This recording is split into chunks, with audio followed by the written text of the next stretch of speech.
mas hoje ele vem conversar com a gente sobre essa necessidade imperativa da conversa entre um governo de Estado eleito e reeleito, inclusive, e um presidente da República eleito. Me conte, Matheus, como é que andam essas conversas em Brasília com a equipe de transição. Para nós é claro que Minas Gerais não vive sem o governo federal. E também é evidente para o governo federal que Minas, sendo o segundo maior estado da federação, não pode ser deixado de lado.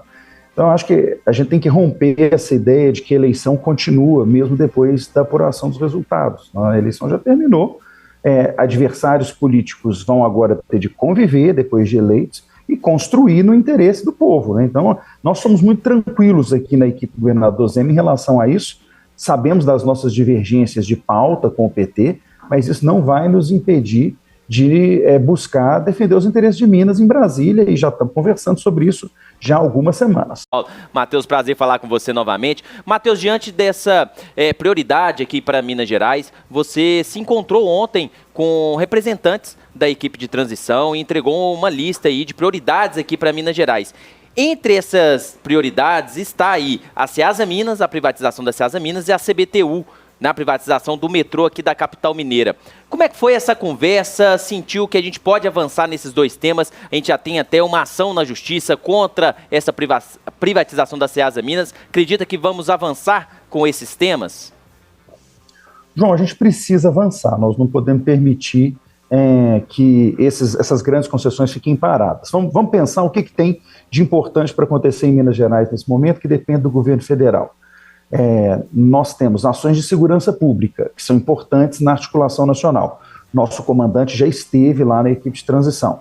Nós temos ações de defesa civil e ações ligadas a resgate e saúde. Nossa saúde já esteve lá, nossos bombeiros já estiveram lá.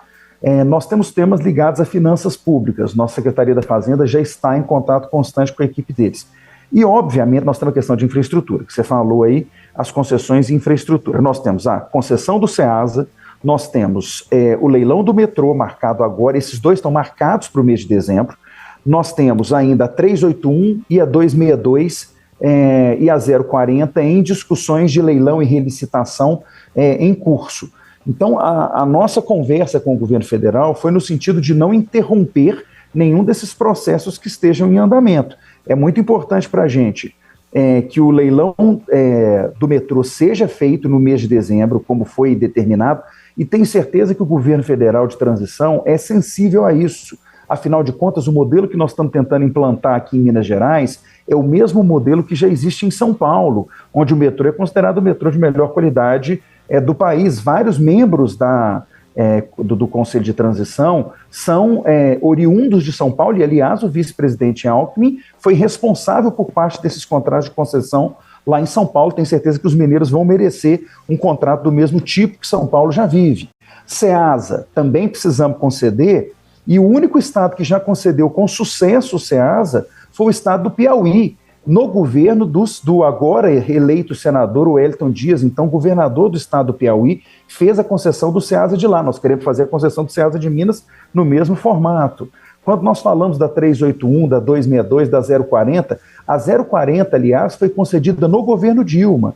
Nós estamos falando só de uma relicitação. A 262, o mesmo. A 381 chegou a ser licitada no governo do PT e só não teve arrematante. Agora nós estamos fazendo, o ouvinte aí para entender a diferença, a 381 sempre foi levada a leilão na perna Belo Horizonte, Valadares, incluindo a 262, que é Ipatinga até Vitória. Agora nós estamos fazendo concessões separadas, só Belo Horizonte até Valadares. E ela tem que continuar andando. Então nós temos certeza que essas propostas que nós estamos pedindo ao governo federal que ele não abandone, são propostas que estão alinhadas também com as políticas que já são praticadas pelo PT no governo federal no passado e em outros lugares. É por isso que a gente está confiante que isso vai andar na interlocução com os membros da equipe de transição. Nos casos particulares do metrô e da Ceasa Minas, já são licitações que já são publicadas há mais tempo, e inclusive do metrô com data marcada. Eu confesso que até me causa um pouco de estranheza o fato de que essa licitação ainda vai acontecer no período do atual governo, esse edital de de abertura da licitação dentro do período do atual governo, me causa um pouco de estranheza. A receptividade que você falou tem sido adequada? Você acredita, por exemplo, que no caso do metrô, que é um problemaço para Belo Horizonte, e no caso da Ceasa Minas, que é uma discussão antiga também na sua privatização, você acredita que sejam mantidas as datas de edital que já estão aí, inclusive, publicadas? Paulo, acredito sim, apesar da gente ver uma movimentação de algumas pessoas individualmente que são contra, a gente vê na equipe de transição uma preocupação no caso do metrô até não se perder o dinheiro, porque há 2 recursos carimbados para a concessão do metrô, 2,8 bilhões do governo federal e 400 milhões do governo estadual, que se eu tiver a virada orçamentária e não tiver uma data para que isso aconteça, esses recursos vão acabar sendo realocados. Porque são recursos de infraestrutura, que poderiam estar sendo usados em estradas, em outras obras importantes. Então, há uma preocupação em não perder esse dinheiro. E acho que isso é sensível também para a equipe de transição. Então, eu espero que esse não seja prejudicado. No caso do Ceasa, já há uma judicialização. Então, aí nós vamos ter que esperar a manifestação da justiça, mas eu estou confiante de que todo mundo aí está sensível ao fato de que separar um processo desse, que já está estudado há tanto tempo, é prejuízo para a população, no final das contas, para mais ninguém, né? Por isso também que a gente está atuando perante o Tribunal de Contas de Minas, que fez uma ressalva sobre a licitação do metrô, para que a gente não tenha nenhum tipo de paralisação desse processo e a gente consiga, ainda em dezembro, estar com uma empresa responsável pelo novo metrô de Belo Horizonte, que é a reforma da linha 1 e construção da linha 2.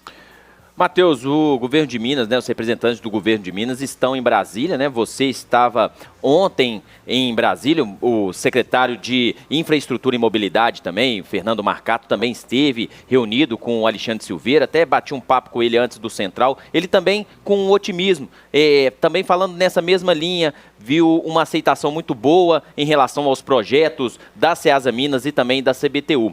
Agora, outras reuniões vão acontecer, algum pedido para conversar, por exemplo, com o Geraldo Alckmin, que está comandando essa equipe de transição? Eu já tive um primeiro contato com o vice-presidente eleito, Geraldo Alckmin, já nos colocamos reciprocamente à disposição, mas o mais importante nesse momento, João, é a gente fazer com que as equipes técnicas se entendam, mais até do que a conversa com o vice-presidente, que tem certeza vai estar alinhado com esses pleitos de Minas. Eu volto a dizer, São Paulo é referência para a gente nessas concessões, o governo dele foi referência para a gente nessas concessões, então eu tenho certeza que vai estar alinhado com isso, mas nós precisamos que as equipes técnicas se entendam, e elas têm conversado bastante. É por isso que nós estamos colocando todos os nossos secretários à disposição de ir a Brasília e construir essas soluções. O que a gente não pode permitir é que Minas fique para trás, Assim, que a gente paralise processos que há anos nós estamos tentando construir. Vamos falar, gente, metrô, nós estamos discutindo a concessão do metrô de Belo Horizonte há mais de 10 anos a essa altura. Desde o governo Lula, passando pelo governo Dilma, atravessando o governo Bolsonaro, Minas Gerais merece efetivamente conseguir avançar na questão do metrô de Belo Horizonte. Matheus, vamos falar um pouquinho sobre governo de Minas, os primeiros anos do mandato do governador Romeu Zema, e você esteve com ele como secretário de governo boa parte desse mandato. Os primeiros anos desse governo foi um realinhar de posições, um administrar diferente, uma forma de, entre aspas, colocar a casa em ordem. E agora, depois da casa colocada, quais são os principais objetivos para esse mandato que começa agora em 1º de janeiro? Bom, eu falo que a vantagem de a gente estar fazendo uma preparação do novo mandato sem estar fazendo transição de governo é ter a oportunidade de discutir os temas que parecem mais importantes para o Estado e que contam já com uma equipe estruturada. O governador já anunciou que não pretende fazer nenhuma alteração no primeiro escalão. Isso me permitiu já ter iniciado desde 15 dias atrás reuniões com os secretários titulares das pastas.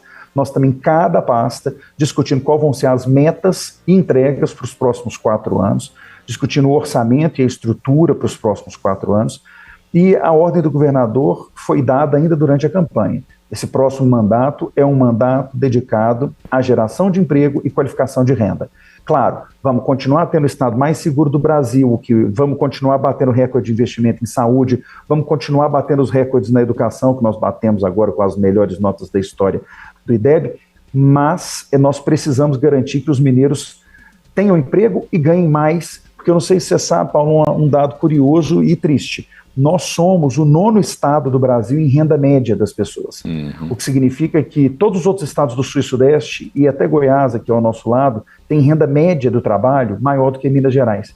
Isso é inexplicável, não tem por que o Espírito Santo, Goiás, Rio de Janeiro terem renda média maior do que Minas Gerais. Eu não vou falar de Santa Catarina, de São Paulo, não, mas vamos falar dos nossos vizinhos que parecem mais com a gente.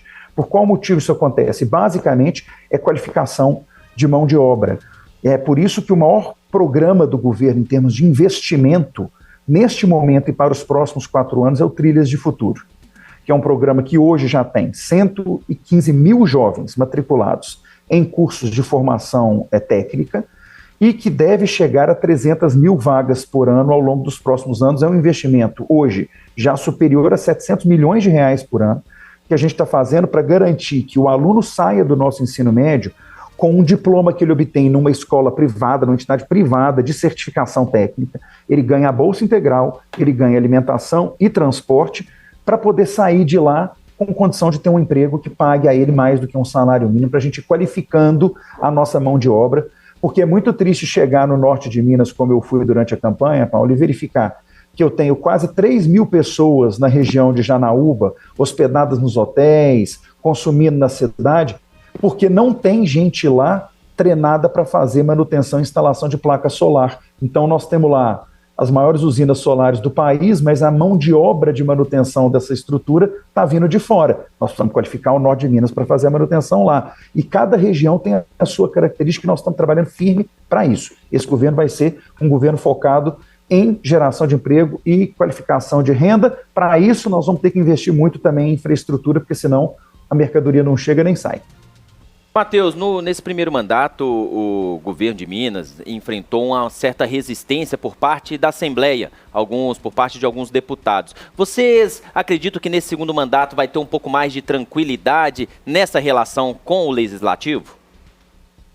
Eu tenho certeza que sim, por 2 motivos. Primeiro, porque nós amadurecemos politicamente. É claro que nessa dificuldade de relação tem muito erro nosso cometido pelo governo, na lógica de que a gente estava chegando sem uma base eleita, sem um hábito de convívio com o parlamento, que é uma estrutura complexa. O que muda do primeiro para o segundo mandato? Primeiro, nós não chegamos com 3 deputados, como nós chegamos da primeira vez. Nós chegamos com 30 deputados eleitos na coligação do governador. E quase 20 outros deputados que já declararam publicamente que pretendem caminhar conosco, chegando a quase 50 deputados na base, uma base considerável, muito superior à metade da Assembleia, o que nos dá tranquilidade que é gente que já trabalha conosco desde antes do governo começar. Segunda coisa, nós aprendemos a conviver com a Assembleia, e aí acho que nós devemos muito disso ao esforço feito pelo secretário Igor Heta ao longo do tempo, a compreensão do governador de qual é o papel da Assembleia de uma forma mais concreta, e eu estou pessoalmente dedicado a parar as pontas que sejam necessárias. Eu que sou considerado muito duro, né, na relação política, tenho feito questão de conversar com cada deputado para demonstrar que a gente não negocia valores, mas a gente está disposto a construir com diálogo as soluções que sejam importantes para o Estado. E as conversas têm sido muito boas, com deputados de situação, deputados de oposição e deputados que estão vindo agora para a base. A conversa tem sido muito construtiva. Eu acho que já rodei mais da metade da Assembleia da nova Assembleia, desde a eleição, e estou confiante de que nós vamos ter uma relação não só mais tranquila, João, mas mais construtiva com a Assembleia Legislativa. Esse final de ação aí como secretário de governo e como agora vice-governador eleito amoleceu o seu coração político, então? Você ficou um ser mais afável? É isso que a gente pode deduzir, não? Ô Paulo, você sabe que eu brinco que a minha imagem... Você que me conhece há muito tempo, você sabe que eu sou uma pessoa... Eu rio muito, eu faço graça... mas foi criada uma imagem a meu respeito muito curiosa. Eu estava numa reunião da Grambel há 15 dias atrás e um prefeito, vou poupar o nome do prefeito só para não expô-lo aqui, mas um prefeito virou para mim e falou assim: Matheus, mas eu estou muito impressionado, eu achava que você era o demônio. Eu falei: não, demônio não, né, prefeito? Aí o senhor pegou pesado comigo. Mas as pessoas têm uma impressão minha, porque eu sou muito... não vou usar a palavra correto, não, porque fica parecendo que o outro é errado, né? Mas eu sou muito linear, assim, o que eu acho que é certo, eu acho que é certo. O que eu não concordo, a pessoa já entende logo que eu não concordo. Eu sou muito direto nas minhas opiniões. Algumas pessoas acham que isso é sinal de que eu não estou disposto a ouvir e que eu sou uma pessoa de discussão difícil. Não é verdade, assim, eu como técnico, eu estou sempre disposto a ouvir o outro argumento e a construir a partir do momento em que eu vejo que eu não consigo seguir no caminho que eu estava. Isso não significa que eu vou negociar os meus princípios. Ninguém vem conversar comigo para pedir cargo, porque sabe que isso é uma conversa que comigo não tem futuro. Mas muita gente vem agora dizer: Matheus, não concordo com essa solução, eu tenho uma alternativa. E o que as pessoas estão descobrindo? Prefeitos e deputados. Que eu estou absolutamente aberto para analisar, estudar, discutir a alternativa e eventualmente trabalhar por ela. O importante é chegar na solução. Se o caminho é o meu ou o que a outra pessoa trouxe, isso é menos relevante. Para finalizar, Matheus, o governo de Minas destacou-se por desregulamentar a economia.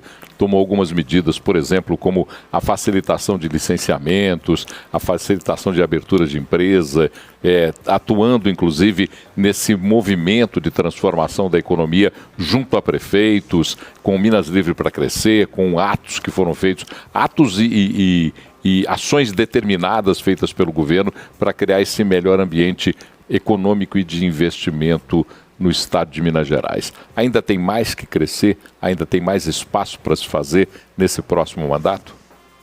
Tem muito ainda, Paulo. Nós somos, sim, o estado que mais gerou emprego, mais de 600 mil empregos gerados em 4 anos, o que mais atraiu investimento, mais de 250 bilhões de reais atraídos.